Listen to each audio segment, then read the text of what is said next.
Olá, pessoal, tudo bem? Eu sou o Felipe, coordenador de marketing aqui do Conexão Financeira. E hoje a gente vai trazer esse webinar para mostrar um pouquinho sobre como que é a vida do empreendedor aqui no Brasil, quais são os desafios, quais são as principais erros que as micro e pequenas empresas cometem ali ao iniciar seus negócios no mercado de empreendedor, né? E assim, para falar um pouquinho sobre esse assunto, hoje a gente convidou aqui a Ingrid, que ela é co-founder do Linker, é um banco digital totalmente focado em empreendedores, e o Juliano, que ele é sócio e head de operações do Conexão Financeira. Tá? Eu espero que vocês gostem desse conteúdo. Não esqueçam de mandar suas perguntas, a gente vai deixar um tempinho aqui no final para vocês poderem, para a gente conseguir responder essas perguntas e trazer um pouquinho mais de conteúdo para vocês. Tá? Então, pode mandar que eu vou ficar aqui moderando todos os comentários. E o Juliano hoje ele vai conduzir o bate-papo com a Ingrid, vai se apresentar um pouquinho, falar um pouquinho da trajetória deles, e a gente entra depois no assunto do webinar. Muito obrigado e vamos começar. Legal. Obrigado, Fê. Obrigado, Ingrid. Primeiro, eu queria dizer que é um prazer estar dividindo a tela aí com a Ingrid. Acho que é um exemplo aí de empreendedorismo feminino, né? Nesse meio tão masculino que a gente vive aí, ter lançado aí um banco digital, o Linker, há um tempo atrás, também eu sei que participa da BFintex, então é um orgulho aqui estar dividindo a tela com você. Antes de passar a palavra, aqui só me apresentar rapidinho para o pessoal, né? Eu tenho aí 15 anos de empreendedorismo, né? Eu sou o que é considerado um empreendedor serial aí, eu já montei 8 empresas na área de marketing digital, tudo isso, vendi 5 delas, ainda tenho 3, e sempre sou movido muito ao desafio do empreendedorismo. Acho que cada empresa que eu fui montando, fui criando, eu fui aprendendo alguma coisa, né? Acho que a única coisa que a gente tem certeza no empreendedorismo é que a gente vai aprender, errar e aprender. E eu acho que é isso que a gente quer passar um pouco aqui para quem estiver nos escutando, né? Então, vamos trocar ideias aqui, vou passar a palavra para a Ingrid se apresentar e, novamente, aí, obrigado a todo mundo que tá nos assistindo. Olá, Gil, olá todo mundo, muito obrigada pelo convite, na verdade é uma honra poder compartilhar um pouquinho dessa trajetória. Ainda é uma trajetória longa, né? Ainda estou ali nos momentos iniciais, mas já estou gostando bastante e já dá para perceber o que está por vir, assim, né? Acho que eu falo isso para o meu sócio às vezes, a gente passou da arrebentação. Aí agora tem um mar inteiro para a gente explorar, desbravar. E eu, como eu falei, eu sou a Ingrid, sou fundadora do Linker, é um banco digital para empresas. Eu vim de mercado financeiro tradicional, trabalhei 10 anos no JP Morgan, antes disso fiquei uns 4 anos no Santander, sempre focado em tesouraria, corporate, e não poderia ser diferente. Eu decidi empreender, eu fui, obviamente, para essa parte de corporate, né, de empresas, que eu gosto bastante. Então, é uma empreendedora falando com outros empreendedores todos os dias. E eu gosto muito também dessa questão de relações governamentais, de advocacy, de você se relacionar com o ecossistema de empreendedorismo de uma maneira ou de outra, e eu acabo me envolvendo muito também, como, por exemplo, a BFintex. Hoje, o ano passado acabou meu mandato como diretora, mas agora eu fico com o conselho deliberativo do Open Banking, com o Banco Central, e assumi um grande desafio agora no comecinho do ano, que é a vice-presidência da AB Startups, junto com o Felipe Matos, também para liderar essas discussões, para nos proteger como empreendedores, empresários e empresas que têm um DNA tecnológico. Então, o que vocês precisarem, estou aqui. As pessoas que me conhecem mais próximo sabem que eu não tenho tempo ruim, eu falo o que tiver que falar, de dica, eu ajudo da maneira que eu posso ajudar, eu não tenho vergonha de falar das coisas que eu errei também, então contem comigo para tudo. Legal, pessoal. Bom, vamos começando aqui então a pauta, né, que a gente tem, que é falar sobre os principais erros que os empreendedores cometem, né? E eu vou puxar o primeiro tema aqui, que eu acho que eu sofri isso na pele. que logo que eu deixei o mundo corporativo, isso foi lá em 2006, faz bastante tempo, né, e eu estava acostumado com aquele mundo de grandes corporações, de você ter tudo ali à mão, você pegar o telefone e resolver todos os problemas com as pessoas te ajudando, né, e quando eu fui empreender e montar a primeira empresa, eu percebi que eu não sabia quase nada, né. Uma coisa é você saber a sua função no mundo corporativo, a sua área, as coisas que acontecem na sua área. Outra coisa é você tocar uma empresa, né? Você tem que cuidar de fiscal, de RH, de contabilidade, de finanças, né? E aquilo ali, no começo, me assustou muito, né? E eu me cobrava muito por não saber aquelas coisas, né? Eu pensava, poxa, eu tive uma carreira tão vitoriosa no mundo corporativo, como é que agora eu estou empreendendo e não sei nada disso, né? E eu acho que talvez o primeiro erro aí que eu queria puxar aqui para a discussão com a Ingrid foi esse de eu me cobrar muito, achar que eu deveria saber tudo, quando hoje eu olho para trás e vejo que acho que todo empreendedor passa por esse mesmo problema, esse mesmo conflito aí de pensamento, sei lá. E a gente não tem que ter medo de pedir ajuda, não tem que ter medo de buscar apoio, de conversar. E eu conversava muito com amigos, com outros empreendedores, com pessoas que ficaram no mundo corporativo e me davam conselhos, né?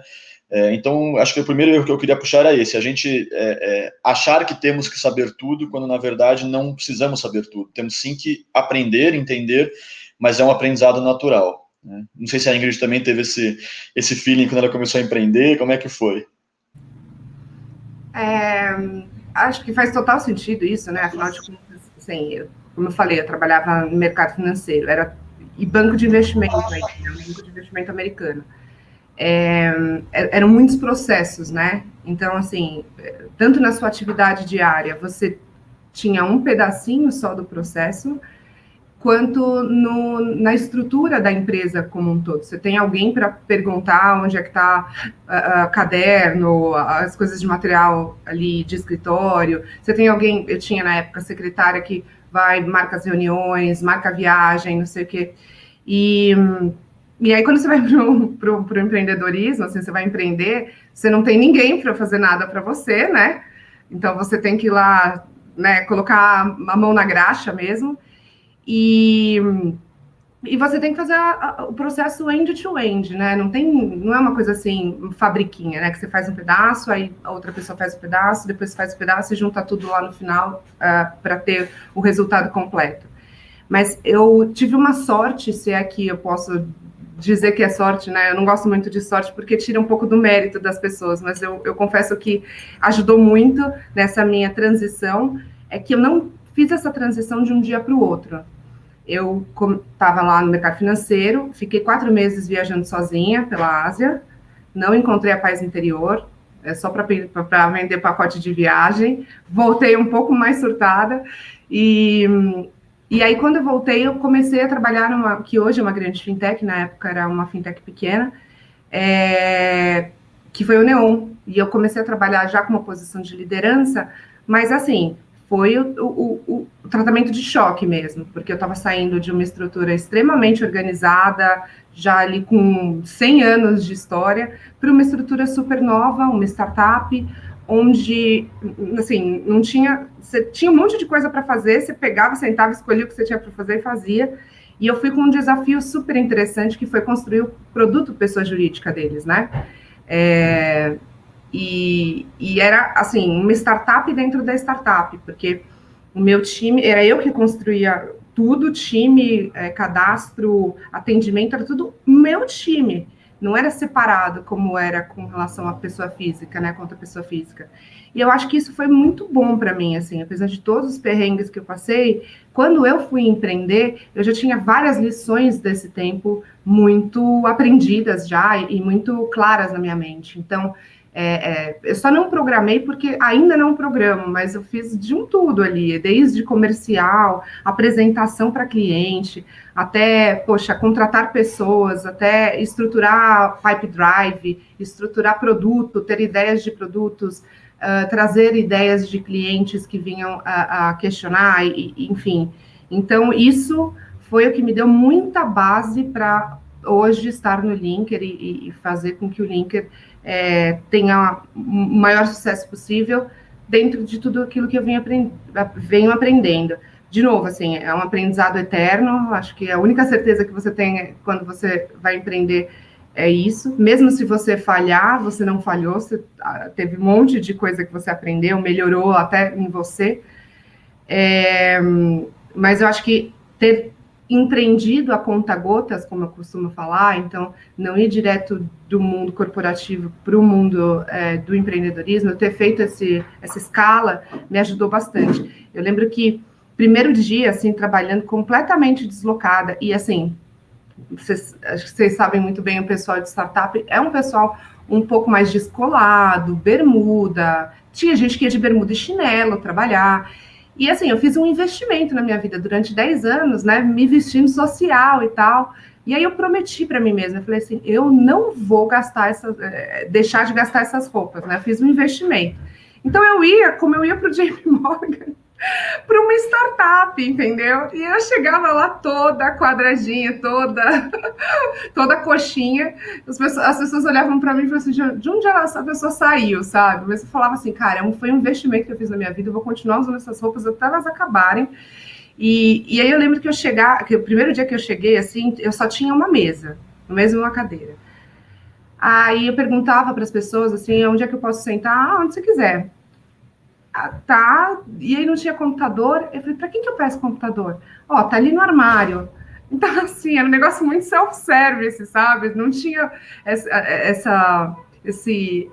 essa ordem que você tem normalmente no mundo corporativo. E eu acho que esses processos, né, que você tem no mundo corporativo. E isso foi uma coisa que eu senti muito falta, assim. Apesar de eu ser super independente trabalhando, eu odeio ter que ficar, parando para contar o que eu estou fazendo, eu vou, faço, tenho um objetivo para chegar, eu vou e faço. Não ter nenhuma estrutura também é um pouco complicado, mas aí você vai se acostumando. Legal esse exemplo do computador, que eu sempre uso o exemplo do que aconteceu comigo do toner da impressora, né? Eu estava já, sei lá, umas 2 semanas empreendendo e acabou o toner da impressora. E eu estava acostumado a ligar e pedir para alguém ir lá e trocar o toner. Aí eu olhei para o meu sócio na época também e falei, e aí, acabou o toner, o que a gente faz, né? Aí um deles falou, desce ali na papelaria e vamos comprar um toner, né? E quando você empreende é isso, é tudo. Você tem que cuidar do financeiro, achar cliente, cuidar de funcionário e comprar toner, né? Não tem... Total. Tem que fazer tudo, cobrar o escanteio, cabecear, marcar a falta, defender, né? Então, acho que é bem por aí. Um outro ponto que eu queria puxar aqui, Ingrid, acho que uma outra coisa que faz muito parte do dia a dia do empreendedor, e eu não sei se eu vou falar que isso é um erro, porque eu acho que a dinâmica é tão rápida que nem permite muito a gente parar e olhar, que é a parte do planejamento, né? Eu acho que o empreendedor, ele planeja pouco, né? Não por falta de vontade de planejar, mas acho que sim pelas mudanças que todo dia acontece, alguma coisa diferente, que você tem que fazer uma correção de rota, né? E acho que muitas vezes também essa falta de planejamento, o empreendedor acaba se culpando, porque ele olha para trás e fala, poxa, se eu tivesse planejado isso, aconteceria diferente, mas ninguém tem bola de cristal, ninguém sabe o que vai acontecer amanhã, então eu também acho que não podemos nos culpar disso, mas é importante, né, ter um planejamento, pelo menos um controle financeiro. Hoje existem diversas ferramentas de controle, né, de controle de gestão, de controle de contas. As próprias fintechs, os próprios bancos digitais oferecem ferramentas para isso, né? E eu vejo, assim, acho que o empreendedor ainda, eu não sei se ele é reticente em usar ou pelo fato de ser novo, ser desconhecido para ele às vezes fica um pouco ressabiado, né? Mas eu acho que quando ele percebe que existe muita ferramenta, muita coisa boa, o mercado disponibiliza muita coisa boa para ajudar no planejamento, para ajudar no controle, acho que a coisa começa o planejamento começa a ser um pouquinho melhor, obviamente ainda não no nível de uma grande corporação, mas pelo menos ele começa a ter uma ideia do que vai acontecer, pelo menos no dia seguinte, não daqui a um mês, né? Como é que você vê isso, Ingrid, dessa parte do planejamento, dessa parte das ferramentas que hoje estão disponíveis? O que você acha? Então, assim, é muito complicado, sabe? Porque a gente sabe que isso acontece, só que eu acho que a raiz disso vem de muito antes, assim. eu acho que passa até um pouco pela nossa falta de educação financeira, sabe? Então, assim, em casa, as pessoas, elas não têm, poucas pessoas, não vou falar todas, mas, assim, a grande maioria das pessoas não tem, por exemplo, um espelho em casa, desse controle financeiro familiar. Por quê? Por inúmeros motivos também, não é porque é culpa de ninguém, mas a gente vive numa sociedade que é uma sociedade que está se desenvolvendo ainda. Muita gente, a gente tem uma camada da nossa população ainda muito pobre, e aí, assim, não tem controle porque quase não tem dinheiro, é tudo muito contadinho, é tudo muito ali na ponta do lápis mesmo, para conseguir fazer com que todas as bocas comam e tal. Aumentando um pouco isso, elevando um pouco esse nível, a gente vai deixando de aprender, na verdade, ao longo da vida, esses controles, né? Esses controles, em especial financeiro, e eu estou falando do financeiro doméstico, porque os nossos hábitos, eles vão sendo refletidos, né? Em tudo aquilo que passa por nós. E aí, se você não teve isso na sua casa, você não teve esse exemplo na sua casa, aí você monta a sua família, né? Constrói a sua família. Consequentemente, você não vai construir isso se você, obviamente, não for atrás, se não for, você não for um outlier ali, de você romper realmente esse ciclo vicioso e ir atrás do controle, não vai ter também. E a gente fica repetindo isso na sociedade de todas as maneiras possíveis, inclusive no empreendedorismo. E aí, quando você tem a oportunidade de empreender, assim, a gente tem, obviamente, ferramentas hoje, muitas ferramentas disponíveis. Tem o Excel, por exemplo, que não é uma ferramenta só para isso, mas que faz, às vezes, muito bem. Mas, se você tiver um caderno, já ajuda, entendeu? Se você anotar simplesmente as coisas que estão acontecendo, já ajuda. E nem isso a gente tem. Então, não é falta de ferramenta, é falta de hábito mesmo. E aí, agora a gente está aqui, eu acho que uma série de outras pessoas que trabalham com o meio financeiro, fazendo mesmo esse movimento, até de educação financeira. Porque, Juliana, assim, meus clientes no Linker são só empreendedores, eu só trabalho com empreendedor, né? E o empreendedor é uma pessoa, então você vê o reflexo mesmo das pessoas do Brasil, né? E eu posso te falar que todos os dias, absolutamente todos os dias, vem alguém no nosso time de CX questionar o que é uma TED, o que é um DOC, qual é a diferença dos dois, por que meu boleto não caiu, sendo que tem compensação, que só acaba de pagar o boleto lá, acho que o boleto tem que ser refletido imediatamente na conta. Ah, não, mas... E aí, assim, a minha percepção é que a gente tem dois mundos muito diferentes, assim. Ou a pessoa não sabe nada, é super ingênua e acaba caindo em vários golpes financeiros, ela não percebe quando tem uma taxa que está sendo cobrada e tal. Ou a pessoa é completamente aversa a tudo, duvida de tudo, então, assim, você tem que ter aquela paciência até de explicar para ela como é que funciona. Eu já tive caso que, pessoalmente, eu, Ingrid, no meu WhatsApp, tive que mandar um link na internet explicando para a pessoa que aquele termo que ela estava utilizando não existia, que normalmente tem que cair numa janela ali os valores, o valor caiu, mas assim, é um desgaste muito grande de um problema estrutural que a gente tem há muito tempo, e que nós, como agora empreendedores do setor financeiro em especial, porque a gente jogou muita pedra na cruz, não foi pouca pedra na cruz, foi muita pedra na cruz. O setor financeiro em especial é o órgão do corpo que mais dói ao bolso, né? Então, a gente, de uma maneira ou de outra, se a gente quer fazer o nosso trabalho bem, se a gente quer crescer, se a gente quer que os nossos clientes cresçam também, e aí a gente também faz esse papel de educar financeiramente, de pegar na mão, de ajudar, de fazer com que esse universo financeiro seja melhor entendido. Eu concordo 100% com o que você falou, Ingrid. Eu percebo assim também que o empreendedor hoje, ele, como você falou, ele é muito ressabiado com as ofertas de serviços financeiros que existem, porque ele está muito acostumado com o mundo financeiro tradicional, né, com os bancos tradicionais, tal, que colocam tarifa em tudo, que colocam juros lá em cima para tudo, que se ele quiser fazer uma coisa diferente, ele vai ter que pagar uma tarifa a mais. E quando a gente chega com soluções muito melhores, muito mais justas, né, muito mais modernas, tal, o cara fala, meu, isso daqui tá estranho, mas é isso mesmo, né? Mas como assim? Como assim essa taxa é diferente? Como assim isso aqui não tem taxa? Como assim eu vou acessar pelo meu aplicativo e na hora eu vou conseguir fazer uma operação, né? Então, é um trabalho realmente de educação, e até eu ouvi um termo um dia desses numa live que eu estava assistindo, acho que até uma parte de alfabetização financeira, né, que vem antes da educação até, né? A pessoa não sabe o que é uma TED, um DOC, a gente faz pesquisas às vezes na nossa base de empreendedores, a pessoa não sabe o porquê que ele tem um CNPJ, né? O que é um CNPJ para uma empresa? Muita gente não sabe nem isso. Né? Então, tem um trabalho aí, entre aspas, social, né, de fazer essa alfabetização financeira, para depois fazer uma educação financeira, para realmente ajudar esse empreendedor, ajudar o empreendedor, né, acho que ele tem dois perfis de empreendedores, não sei se você concorda comigo, gente.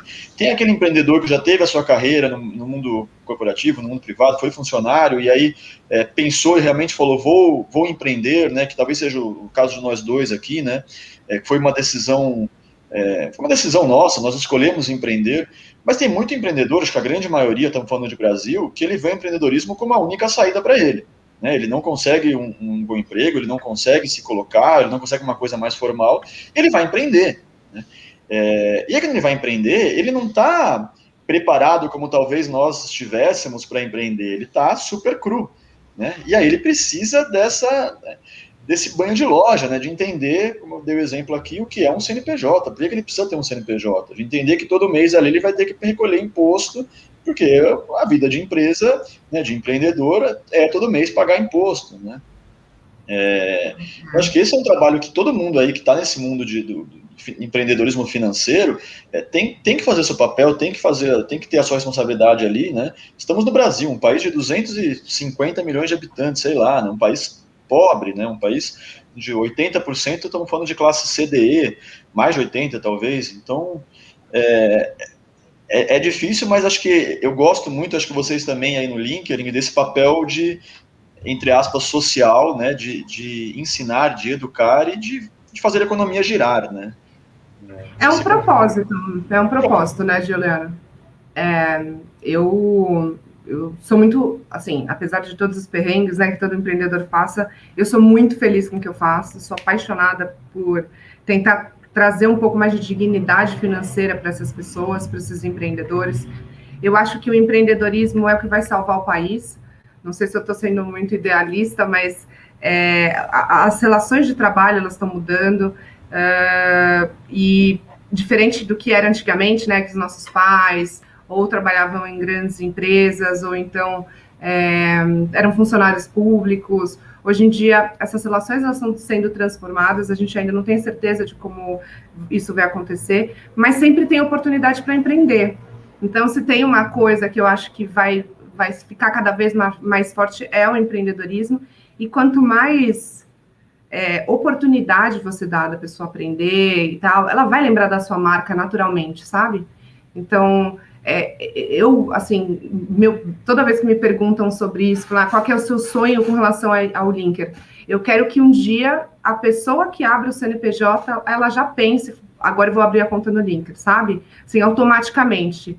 Então, ser o top of mind do empreendedor brasileiro, assim que ele sai ali do cartório com o contrato social ali, poxa, agora eu preciso, na junta comercial, enfim, preciso de uma conta no Linker.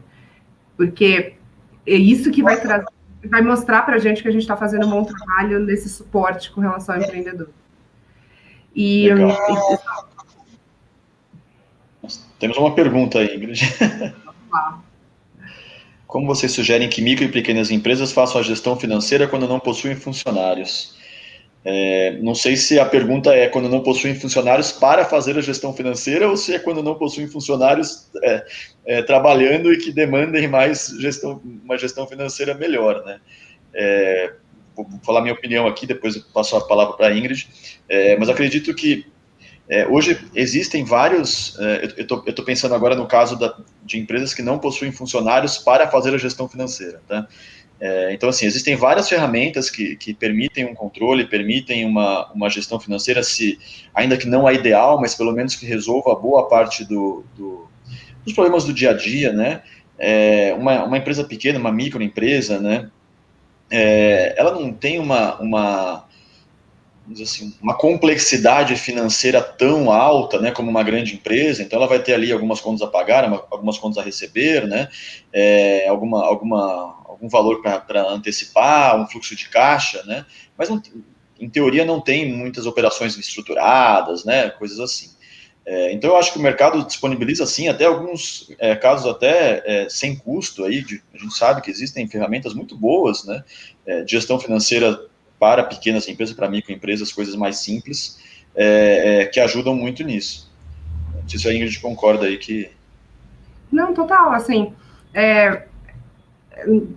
até perdão com a palavra, tá? Não é isso que eu quero dizer, mas é até um pouco mais fácil do que uma empresa mais complexa e tal. Acho que tem que tomar cuidado com alguns pontos importantes. Nunca brinque com impostos. Aí os contadores piram, mas não brinque com impostos, porque é uma coisa muito séria que pode te prejudicar muito no futuro, pode prejudicar a sua empresa, pode te dar um passivo ali tributário muito importante que, enfim, você pode falir literalmente por um descontrole no pagamento e no auferir ali os impostos. Então, acho que essa é a primeira grande preocupação, independente do tamanho, né, mas principalmente quem é pequeno, que não está, que às vezes não liga para isso, né, isso daí não é para mim por enquanto, tal. Acho que a primeira coisa que tem que tomar cuidado, independente se você tem quem faça isso internamente para você ou não. E depois, assim, vai na cadeia, né, impostos, depois tem a questão trabalhista, né, de funcionários, que você também não pode deixar ali nada fugir ao seu controle, e depois vem, obviamente, a operação. Então, também, assim, não adianta você ter tudo redondinho com relação a impostos e deixar a operação cair. Então, você separar um pouco essas caixinhas te ajuda a se organizar. Mas, assim, poxa, você não tem funcionário para cuidar disso? Caderno, gente. Eu sou chata com essas coisas, parece ter 10 anos de idade falando isso, mas assim, caderno é uma coisa super acessível, vira e mexe você ganha um caderno, você tem um caderno, ou então é muito barato, assim, tipo, você comprar um caderno, não tem facilidade com a questão tecnológica, ainda não tem condições, de repente, de ter um software, ou não entende, ou acha que é muito complexo, vai no caderninho que não tem erro. Exatamente, nada como bom e velho caderno sempre resolve, sempre ajuda, né? Eu estou vendo aqui uma pergunta da Marilda Andrade, que vai servir para entrar no próximo tema que eu ia puxar, né? Quais as principais competências que o empreendedor precisa desenvolver no ambiente atual de negócios? E era um dos outros tópicos que eu ia puxar aqui, como eventualmente um dos erros, entre aspas, aí, que eu acho que o empreendedor, ele tem que aprender, muitas vezes, a delegar algumas coisas, né? Aquilo que a gente falou no começo. Não adianta eu querer fazer tudo, não adianta achar que tem que saber tudo, né? O delegar também é importante. Óbvio, a gente está falando de delegar, a gente está falando de ter pessoas, de alguma forma, ajudando, né? Mas, às vezes, poxa, eu faço uma autocrítica aqui, eu não sou um bom comercial, por exemplo. Então, poxa, eu tenho que trazer alguém bom comercial, tenho que delegar ali a função a ele, tenho que dar poder, né, para ele, tenho que dar autonomia para ele desempenhar bem esse papel. E eu sinto que muitas vezes o empreendedor, ele quer centralizar tudo, ele quer fazer tudo, sou eu vou vender, eu vou fazer isso, vou fazer aquilo, e isso muitas vezes acaba atrapalhando, né, o bom andamento, o crescimento da empresa, né? Não sei se a Ingrid concorda, essa parte de delegar, de trazer pessoas boas aí para ajudar, para somar, né, não somos super-heróis, temos que saber que até os super-heróis têm a liga dos super-heróis, né? Então por que não fazer igual, né? É bem isso, tá? Eu acho que esse é um ponto super importante, assim, eu sou ótima comercial, não sou a pessoa que fica cuidando do financeiro. Não porque não saiba, hoje em dia a gente aprendeu já, mas porque eu acho que tem que separar um pouquinho as coisas quando você pode, né? Separar um pouquinho as coisas também. Então, assim, ninguém é bom o tempo todo para todo mundo, ou para todas as coisas, né? Então, pô, é mais fácil você ficar responsável por aquilo que você tem mais facilidade do que tentar também se forçar alguma coisa que é muito séria, né? Então, ter alguém ali que vai no dia a dia ficar falando com a contabilidade, com parceiros para pegar as notas, organizar as notas e tal. Se eu for cuidar disso também, eu vou deixar o comercial, a parte de negócios ou algumas outras partes que eu tomo conta de lado. Então, tem muito isso também, de você conseguir abrir mão. Eu sei que dói muito ter que ficar abrindo mão de coisas, eu falo por experiência própria, ter que abrir mão de determinadas decisões, né, conforme a empresa vai crescendo. Acho que uma outra coisa que é importante também assim, automotivação. Cada dia é um dia completamente diferente. Tem dias que você acorda muito otimista, tem dias que você acorda muito pessimista. Vivemos num país muito dinâmico, eu diria, e que às vezes você acorda feliz, o país não está tão bem, e você tem uma notícia ruim, e vice-versa. Então, ter um pouco dessa resiliência, dessa flexibilidade é essencial para conseguir o equilíbrio. O equilíbrio em si não existe, tá, gente? Eu já cheguei a essa conclusão. Mas o que é, na minha concepção, o equilíbrio? É quando você tem um dia ruim, você consegue segurar as pontas, quando você tem um dia bom, você consegue segurar as pontas também. Uma, você não desiste de tudo, e a outra também, você não sai eufórico, gastando todos os seus recursos energéticos num único dia. Então, para mim, é você saber dosar um pouco isso, porque as duas coisas vão acontecer. Acho que outro ponto que é muito importante é você criar realmente a sua rede de relacionamentos. De novo, assim, o empreendedorismo, ele pode ser muito cruel, não porque ele queira ser cruel, mas porque é muito solitário muitas vezes. Você parece que ninguém te entende, a família não te entende, porque nunca entendeu o fato de você ter saído de um emprego bom para sofrer na vida do empreendedor. Amigos muitas vezes não entendem, porque você não está mais disponível como você estava, você não tem horário, você não consegue frequentar os happy hours, você não consegue frequentar os aniversários. Então, assim, muitas vezes você fica até um pouco mais distante dos seus amigos, família, de uma maneira geral. Então, se você criar redes de relacionamento, tem inúmeras maneiras de fazer isso, a gente pode ficar horas aqui falando sobre isso, mas eu acho que é importante esse tópico. Você criar redes de relacionamentos com pessoas que estejam empreendendo, que você tem algum tipo de característica que combina, poxa, no mesmo prédio que você trabalha, que não necessariamente faça a mesma coisa que você, senão vocês não vão parar de falar sobre isso, mas que entenda melhor algumas dores, porque aí vocês trocam, essas trocas são super importantes. Estou usando a ferramenta tal, estou usando a empresa tal, estou usando... Então, poder fazer essa troca vai ajudar muito o caminho a ficar mais fácil. Não que vai ficar fácil, mas o caminho vai ficar mais fácil. Então, acho que tem vários outros pontos, mas acho que esses são os principais. Você falou um negócio muito interessante, Ingrid. Acho que o que eu mais sofri quando eu comecei a empreender foi a solidão, vamos dizer assim, a solidão do empreendedorismo, né? O empreendedor, muitas vezes, ele é um solitário, né? Quando você está numa empresa, você olha para o lado, você pede uma segunda opinião, você vai almoçar com o pessoal da empresa e no almoço você acaba trocando ideia, você vai no happy hour. E quando você empreende, é você e você, né? Óbvio, tem um time que está empreendendo com você, às vezes você tem um sócio, dois sócios, dois funcionários, mas é aquilo, não sai muito daquelas 3, 4 pessoas ali que fazem parte do seu dia a dia, né? E eu sentia muita falta disso, de querer ouvir opiniões diferentes, de querer ver como é que estavam outros mercados, outras iniciativas, né?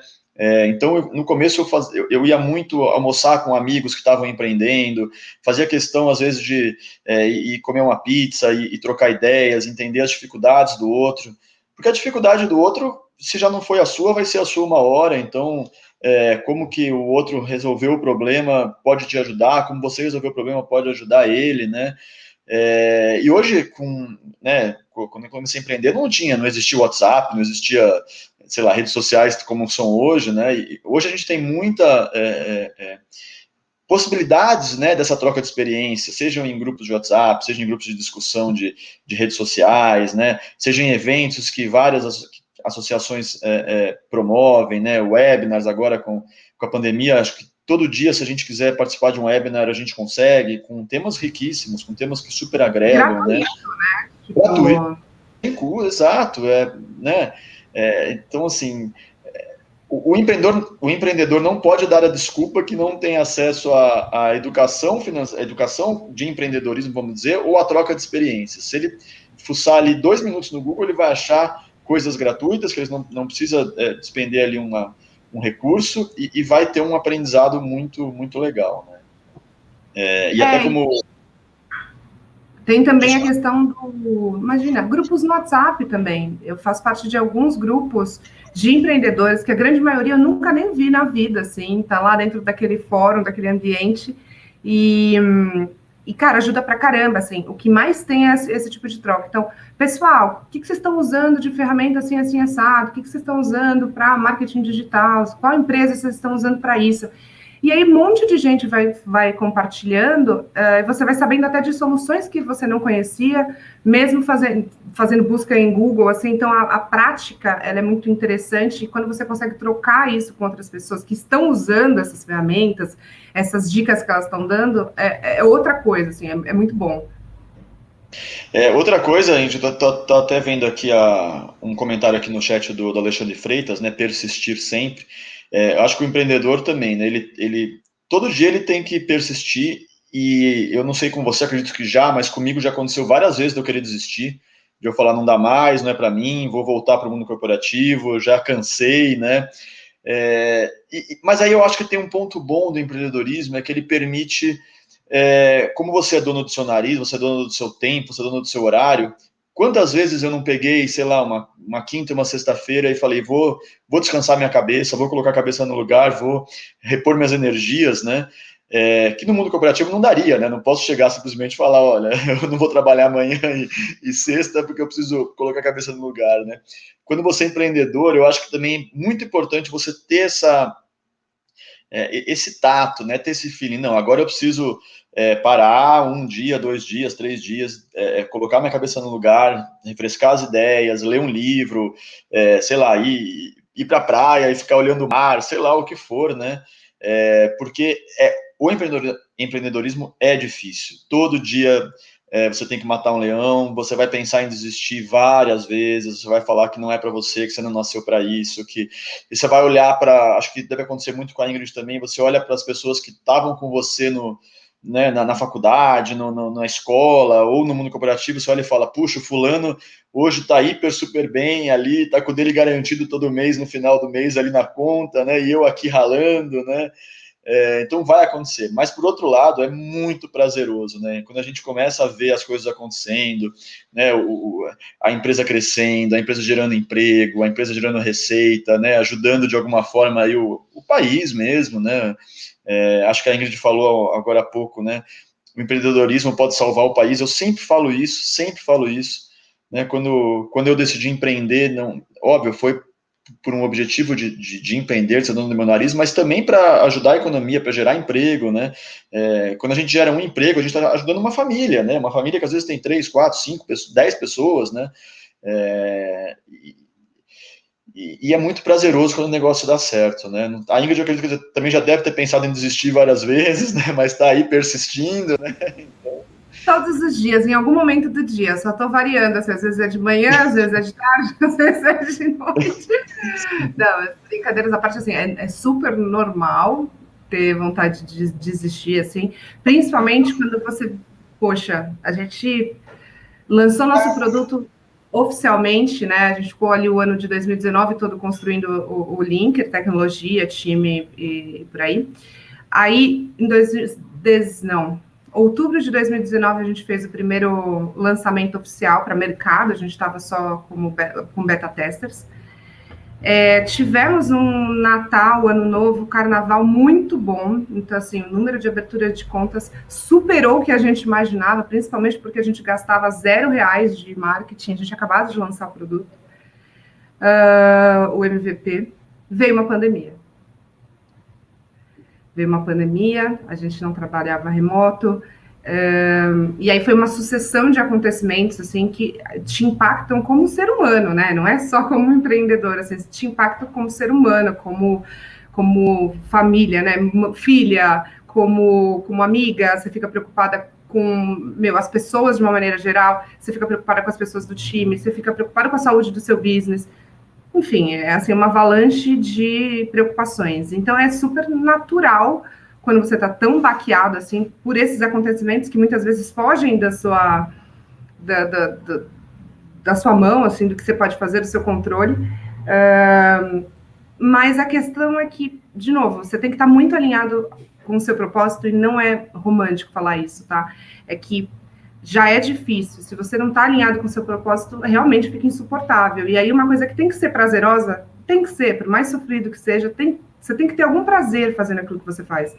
Uma coisa que tem que ter esse prazer, acaba virando um tormento mesmo. Então, a coisa que mais me segurou, principalmente nesses tempos que a gente vem vivendo, foi realmente o propósito, assim, de achar, pô, tem problema? Tem, mas, assim, a gente vai chegar lá, vai resolver, e gente comprometida, não só como nossos clientes, mas também como time, também faz você falar, poxa, quem sou eu para desanimar perto dessas pessoas que estão fazendo tudo o que eles estão fazendo? Então, é bem por aí mesmo.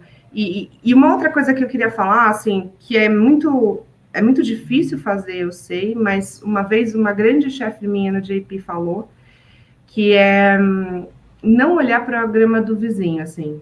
Cuida da sua grama, cuida daquilo que você consegue fazer, vai fazer, é o seu melhor, é o que é para acontecer na sua vida, porque principalmente nesses momentos que você está mais machucado, mais penalizado, então mais cansado, porque o cansaço faz isso também, você vai e olha para o vizinho, né? E aí, assim, uma coisa que já estava ruim começa a ficar pior, e às vezes é só coisa da sua cabeça mesmo. Então, assim, você vê, não, porque o fulano de tal ganhou um prêmio XYZ, ou então recebeu um investimento XYZ. A gente nunca sabe os pormenores das coisas, a gente nunca sabe, assim, da missa à metade. Então, você não sabe o que aquela pessoa pode estar passando na vida pessoal, nada é perfeito. Então, evitar mesmo comparar, evitar de olhar a grama do vizinho, porque ela sempre vai estar mais verde e a gente pode estar se iludindo, porque está todo mundo aí numa caminhada, numa jornada, cada um no seu caminho, as escolhas nunca são fáceis, a vida também não é trivial, então é focar no que você faz, fazer o seu melhor e deixar que as outras pessoas vivam a vida delas e seguir. Isso aí. A gente está com duas perguntas aqui no chat, Ingrid. Eu vou começar pela do Marcelo, que está mais do que a gente está falando, mas a da Marilda está aqui na fila. O Marcelo está perguntando como motivar e gerir uma equipe numa época tão complicada de pandemia e home office, né? Eu acho que é um pouco do que você falou, né? Nós não podemos nos desmotivar, porque a equipe olha para a gente e nós somos o reflexo, né, da equipe. Se a gente chegar para a equipe desmotivado, ferrou, vai desmotivar todo mundo. Né? Então, acho que a primeira coisa é nós nos mantermos motivados, né? Nós pensar... Tem uma frase, todo mundo usa, né? Chovendo molhado, mas aquela velha frase, né? Na crise tem os que choram e os que vendem lenço. Né? Então, a gente tem que escolher. Nós vamos chorar, nós vamos vender lenço. Se a gente chorar, esquece. A equipe toda vai chorar e vai ser uma choração só. Então, vamos vender lenço, vamos tentar ver como que a gente pode, numa crise, numa pandemia, fazer diferente, inovar, oferecer uma coisa diferente para o nosso cliente, pensar fora da caixa, pensar coisas que a gente não pensava numa época normal, porque a gente não era nem forçado a pensar, e quando veio tudo isso, a gente foi forçado a pensar em outras coisas, né? Então, na minha visão da resposta aqui, vou passar a palavra para a Ingrid, nós temos que nos manter motivados para conseguir passar essa motivação para o time, né? Com certeza, assim, vai ser muito mais reflexo do que era antes, né? Acho que, assim, também se mostrar muito presente Então, principalmente porque a gente está, pelo menos no nosso caso, a gente está 100% remoto. Então, como é que você se mostra presente? Pô, uma mensagem, ou então alguma ferramenta, um Slack, que as pessoas estão vendo que você está lá, que, cara, se elas precisam da sua ajuda, você está respondendo. Então, mostrar que elas não estão sozinhas é super importante. Independente do que você é, assim, mesmo que você seja ou empreendedor, ou que você tenha um nível de gerência, de coordenação, cara, você tem uma responsabilidade ali quase fiduciária com relação a essas pessoas. Então, e humana também, né? Então, assim, não só se preocupar com o funcionário, mas se preocupar com o humano dele. E um outro ponto, a gente fez isso, assim, eu acho que ajuda, lembrá-los que eles são lembrados. De que maneira? A gente fez ali, acho que em julho, agosto, a gente fez uma cesta de café da manhã, mandou para casa de cada um deles. Depois a gente mandou, agora no final do ano, uma camiseta e um squeeze. Então, assim, não estou falando para sair dando presente, assim, não é isso, mas é mostrar, de uma maneira ou de outra, que a gente está se importando com eles, que a gente, infelizmente, não consegue mudar essa questão ainda da pandemia, mas que a gente está aqui para o que deve que todo mundo pode contar com a gente, sabe? E tem várias formas de você fazer isso. Seja dessa forma que eu falei, com a cesta de café da manhã, ou sejam outras formas. A gente fez um bingo também no final do ano, a gente não podia fazer a festa, a gente fez um bingo online, para aproximar mesmo as pessoas. Tinha gente que a gente nunca tinha visto, a gente tinha contratado remoto.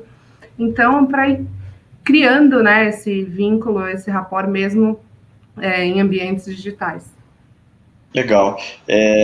A gente está na reta final aqui do webinar, mas eu tenho a pergunta da Marilda aqui, que acho que é até um pouco diferente do que a gente está falando até agora, que é quanto é importante, né, na nossa opinião, o empreendedor conhecer o mercado e querer atuar com o seu negócio, né? E eu vou dar aqui novamente um exemplo meu mesmo, né? Eu já montei algumas empresas e teve uma delas que eu resolvi ir para um mercado totalmente diferente do que eu conhecia, né? Não entendia nada, me apresentaram um plano de negócio, achei interessante, achei que os números faziam sentido e resolvi entrar. E 6 meses depois a empresa quebrou, literalmente isso, porque a falta realmente do conhecimento daquele mercado impactou muito para mim. Eu talvez não tenha feito uma boa análise, né, quando me mostraram o plano e tal, achei que eu conseguiria entender, conseguiria aprender, mas depois de um tempo eu vi que não era. Não estou falando que essa é o certo, né? Eu estou falando que a minha opinião, a minha experiência não foi das melhores em empreender no mercado que eu desconhecia. Talvez tenha gente que tenha histórias de super sucesso em mercados totalmente desconhecidos, né? Mas eu tive muita dificuldade, não sei o que a Ingrid acha aí desse ponto. Vou falar especialmente com relação a startup, tá?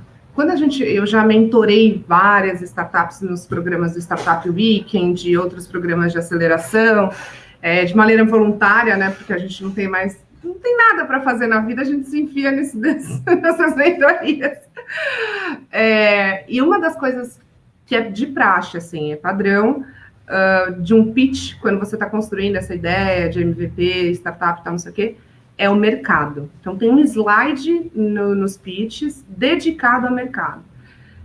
O mínimo que se espera é que se você não trabalhou, se você não tem uma experiência em determinado mercado, você pelo menos vá pesquisar. E aí não é uma pesquisa assim super tranquilinha, é uma pesquisa super profunda para que você de fato conheça as deficiências do mercado e conheça os seus concorrentes. Tem uma outra máxima que a gente fala também, que se você não tem concorrente, talvez não exista mercado. Então, o fato de você colocar a sua concorrência, direta ou indireta, dentro de um pitch, não faz mal para ninguém, muito pelo contrário, demonstra que minimamente você fez sua lição de casa para, se você não tem experiência, conhecer o mercado. Então, assim, não tem necessidade de você ter tido uma vida profissional, né, nesse mercado, nessa indústria, mas você tem que se aprofundar com aquilo que está disponível. Então, fazer pesquisa mesmo de campo, pesquisa qualitativa, pesquisa quantitativa, e pesquisa, enfim, na internet, como de uma maneira geral, conversar com quem já foi desse mercado ou está nesse mercado é essencial. Então, de novo, né, independente se você já trabalhou com isso ou não, você aprender sobre ele é inevitável. Assim, é fator determinante no seu próprio sucesso, porque pode ser que o problema que você está querendo resolver não seja nenhum problema. E você só vai saber disso quando você for fazer essas pesquisas, validar essa sua tese e estudar um pouco do mercado também. Legal. Tem até uma pergunta aqui do Mauro, Ingrid, que ele fala assim, no caso do novo empreendedor, uma franquia pode ser um bom caminho, né? Não sei, eu acredito que a franquia, ela seja um meio termo, né, entre o mundo corporativo e o empreendedorismo puro, o empreendedorismo nato, né? Mas acho também que, mesmo numa franquia, você tem que entender um pouco daquele mercado que aquela franquia vai estar inserida, né? Então, se você tem uma experiência, sei lá, de anos numa área de, sei lá, de logística de uma multinacional, e você vai montar uma franquia de alimentos no shopping, é uma coisa totalmente diferente do que você conhece, né? Você vai ter o suporte, você vai ter ali a marca por trás, você vai ter os fornecedores já definidos, tal. Claro, vai ajudar, sim, né? Mas ainda vai ter um desafio grande, né? Então, assim, eu gosto do modelo de franquia, óbvio, né? O modelo, existem franquias de extremo sucesso no Brasil, mas eu acho que não pode ser olhado assim, a franquia resolve as minhas dores, né? Tem que ter também pelo menos esse mínimo de conhecimento no mercado que aquela franquia está inserida. Total, total. Assim, é uma resposta que eu normalmente sou muito economista. Depende. Depende muito, assim. Primeiro que tem franquia de tudo que você pode imaginar hoje em dia. Eu fui naquela feira do Sebrae, né, do empreendedorismo do Sebrae, e aí tem os franqueadores, né, tem vários franqueadores lá, e por curiosidade eu fui investigando.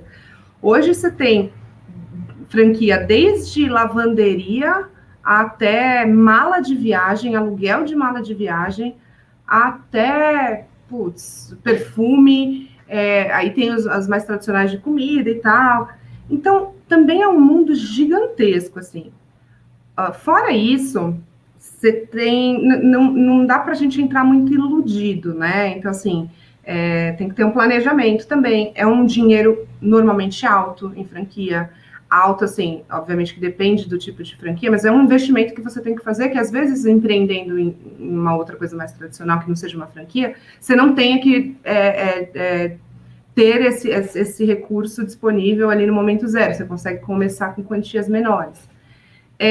Tem algumas franquias, isso daí tem que estudar, que elas começam a dar resultado financeiro, dar lucro mesmo, a partir ali do 5º ano. Então, são 5 anos ralando ali para você começar a sentar e sorrir, que nem meu pai fala. Tem outras franquias que só começam a dar certo quando você começa a abrir 2, 3, 4 franquias, aí você vira ali o master franqueado. Então, não tem uma resposta pronta para isso, porque você viu quantas variáveis são? São as variáveis da indústria, quem que é o franqueador, como é o modelo de negócio, qual que é o ticket, se você está trabalhando com comida, as margens são muito pequenas, e os custos são muito altos, se você coloca uma franquia dentro de um shopping, por exemplo. Então, depende muito dessas coisas. Assim, eu acho o mercado de franquias um mercado excepcional, eu acho que ele está mostrando que tem muito futuro, mas, de novo, assim, não se iluda, porque nem empreender em startup é fácil, nem empreender numa empresa tradicional é fácil, e nem empreender dentro de uma franquia é fácil. Cada uma tem as suas características ali. Nenhuma delas é mais fácil que a outra. Eu vou para a última pergunta aqui, nosso tempo está quase no fim, né? A pergunta da Raquel: qual a opinião e expectativa de vocês sobre a economia esse ano e acha que é o momento de investir, né? E aí eu vou falar novamente uma frase que eu falei agora há pouco, né? Na crise tem os que choram e os que vendem lenço. A economia 2020 foi extremamente impactada pela pandemia, óbvio, chovendo molhado aqui falar que sim. Mas surgiram muitas oportunidades, óbvio que surgiram também. Talvez eu acho que o empreendedor agora nesse momento, ele tem só que ser um pouquinho mais crítico da onde ele investir. Ainda existe muita oportunidade, muita coisa para ser feita, mas, obviamente, ele tem que ver como que o mercado vai impactar naquela ideia dele. Então, vamos dar um exemplo. Vou montar uma agência de viagens. Pô, será que é o momento de montar uma agência de viagens agora? Né? Ninguém está viajando, todos estão com medo de viajar e tal. Então, talvez não seja o momento. Vou montar um delivery Tem um restaurante, vou montar uma área de delivery no meu restaurante. Poxa, faz todo sentido, né? Todo mundo pedindo comida em casa, né? A gente vê aí o crescimento das entregas e tal. Então, acho assim, né? Em toda situação de crise, não é essa, qualquer crise que o mundo já viveu, existem os que choram e os que vendem lenço. Agora, não adianta eu criar um lenço ali que na primeira vez que eu passo ele na minha lágrima, ele rasga, que não vai adiantar. Então, tem que ter um lenço de qualidade, né? Para eu conseguir vencer nesse mercado. Mas eu acho que com uma boa... Tendo bom senso, né? A palavra bom senso para empreendedor é muito importante. Tendo bom senso, eu acho que vale sim pensar em investimentos. Total, eu estou totalmente de acordo. Só complementando, uma coisa que eu percebi depois que tudo aconteceu é a qualidade das coisas baixando muito, tá? E aí, obviamente, que você tem vários impactos. Você tem impacto dos profissionais, que realmente, assim, não é fácil para a cabeça das pessoas o que acontece, o que está acontecendo. Então, você tem naturalmente, assim, impacto não só em produtividade, porque eu não estou falando de produtividade, estou falando de qualidade mesmo, da atenção, às vezes, que você dá. Então, esse é um ponto. Segundo ponto, assim, tá faltando insumos, né?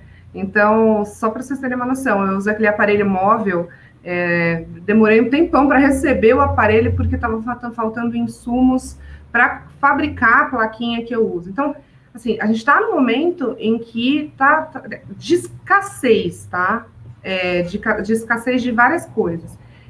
Se você se propor, neste momento, a fazer um investimento, né, montar a sua empresa e tal, e você conseguir direcionar bem esses pontos que eu estou falando, acho que você, poxa, tem ali uma chance grande de ter um sucesso, sabe? Porque a gente está carente agora de coisas boas mesmo. Porque, sim, só que já aconteceu comigo, você pede comida, falta metade do prato que você pediu.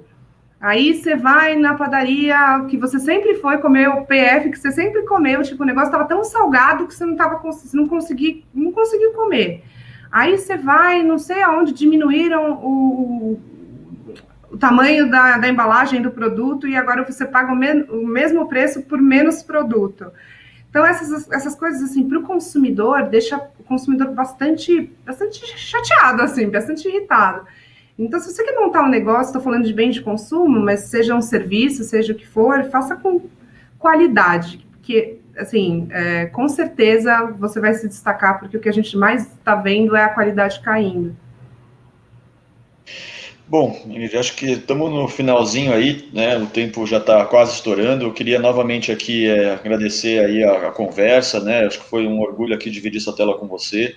Né, para quem está nos escutando aí, o Linker é uma referência, acho que aí nesse mercado de bancos digitais, de fintechs, né, é um produto que realmente vem para facilitar a vida do empreendedor, né, e tirar esses preconceitos que o empreendedor brasileiro tem dos bancos tradicionais, né, de ser ali esfolado, de pagar tarifa absurda, né, e aí a gente lê na mídia, né, o Banco X divulgou o lucro do trimestre. Aí você olha o número e você fala, como que pode, né, numa pandemia, num país subdesenvolvido como é o nosso, num país pobre como é o nosso, um banco em 3 meses ter tanto lucro, né? Algo está errado, né?